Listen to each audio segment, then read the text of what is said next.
Good morning, everybody. And I don't know where you are and what your temperature is, but in North Carolina, it's cold. It was cold again. The snow's all over, but we still have episodes of black ice. So we're sort of dealing with that little bit. So today, our topic for today is about stealing, people stealing stuff, taking things being missing. And I want to go through those variations. Like, I can't find something that I know should be somewhere. And so my brain has to figure out what happened to it.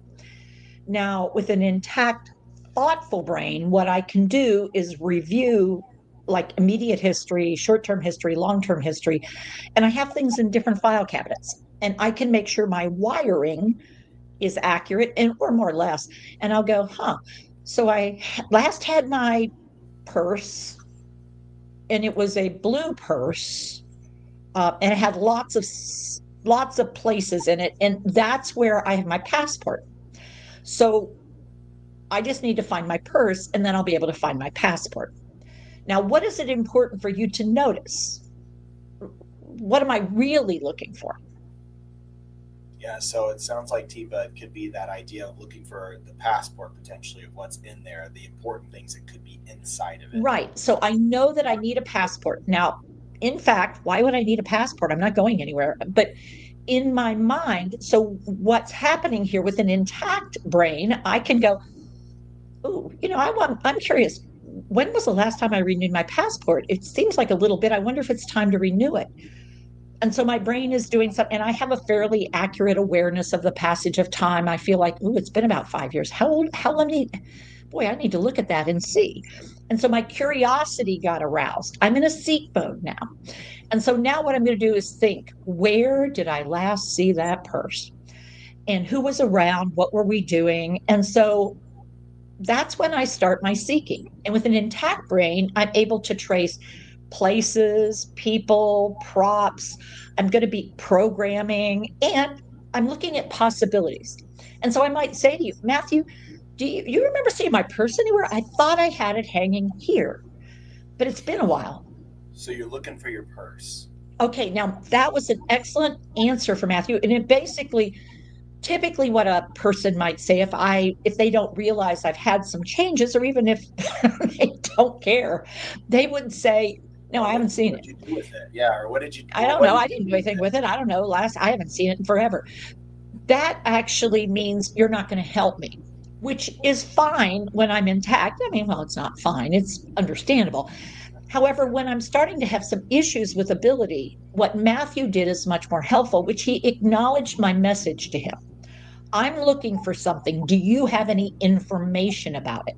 So he's serving as a helpful person who can now maybe help me think about places. It might be uh, the prop that it might be related to, your purse. You talking about the blue one or something else? So it gives him more data to be helpful to me. And he could also say, you're looking for your purse, you're looking for your purse or something in your purse. So now you're starting to really get curious. And our the goal of everything we do is to build your desire to be curious rather than judgmental. Your desire to make that transition for me that my brain is no longer capable of handling.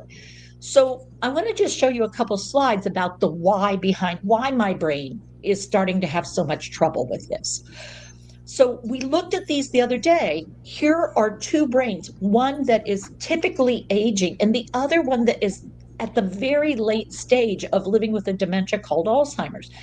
And Alzheimer's, one of its key elements is that it has damage.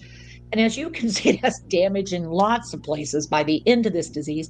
But one of its hallmarks, Matthew, let's go forward because we're looking at the cortex there. Let's go forward in the slide deck. Yeah. Oh, so we have some change. Oh, here we go. This is the hallmark one, which is I have change in deep inside my brain, and it's in my temporal lobes toward the middle, toward the medial. It's called medial. That's the fancy word for it. And I have a hippocampal region on either side, and it's sort of this. It's shaped like a seahorse, and that's why it's called a hippocampus because seahorse and hippocampus in Greek. But what it really involves is a lot of wiring and a lot of storage capacity. And it helps me do three things. It's a storage unit for memory, so it helps me learn and remember things, but it also helps me find my way around. Where might something be? Where am I? How do I get to the thing I'm looking for? And how do I get back? And then how much time has gone by? How long has it been since? So if you take a look at those two different brains, what you'll realize is, wow, so I can have miswiring or no wiring to the accurate data about, oh yeah, you actually didn't use that purse for about 10 years. That purse was back when you were doing a lot of traveling. And so you took it to Goodwill. Now the passport that you're looking for, you did have that more recently, but you decided to put it in the bank deposit box because you didn't want to lose it and have it get lost, but it's actually about 15 years out of date. And I really don't have anywhere I need to go, but all of a sudden my brain might create this great need for it. So why do you think this is happening then? Well, it's happening because I'm going into brain change. And I typically in the past would have said brain failure, but it's brain change because I still keep enough of who I've been and what I value that I'm trying to do the thing I've always done, which is figure things out, seek things out, find things. But I'm losing some of my capacity to do that well. So I'm turning to you, perhaps, to provide that support. But if you don't have the knowledge and skill to support me, we're in trouble. And so what we've done over the years is developed a number of courses, a number of programs, a number of YouTubes, a number of video clips, a number of whatever's podcasts to help individuals who are now finding themselves on the other side of this question. What did you do with my purse? Ways to respond that are helpful, respectful, responsive, and acknowledge the change in the brain. So for this morning, I'll pause there. On Saturday, we'll go deeper into, okay, so I sort of know where the thing is that she's looking for, but I have to be careful about how I find it. And I also want to think of what's the plan moving forward? What's triggering all this? How do we look at the long range issue versus just the immediate this time issue?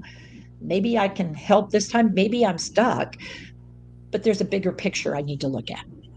So, Matthew, anything that have come in on our little time together that I need to know about? People say just good morning and listening to us, watching some of these pieces, Teepa. So a huge thank you to everybody. And of course, as always, down at the very bottom, if you would like to learn more, if you would like to explore more things, or this is brought in questions, you have now found connections to what we're talking about, and you would like to talk to somebody, the email that you see scrolling across the bottom, that is a great place for you to email us and get connected so that we can connect with you. And if you're in seek mode, we might have some things that might be helpful. Oh, yes, for sure. So thank you, Teepa, very much. All right, everybody. Thank you, Matthew. And for everyone out there, take care with your care and take care of yourselves. Till next time.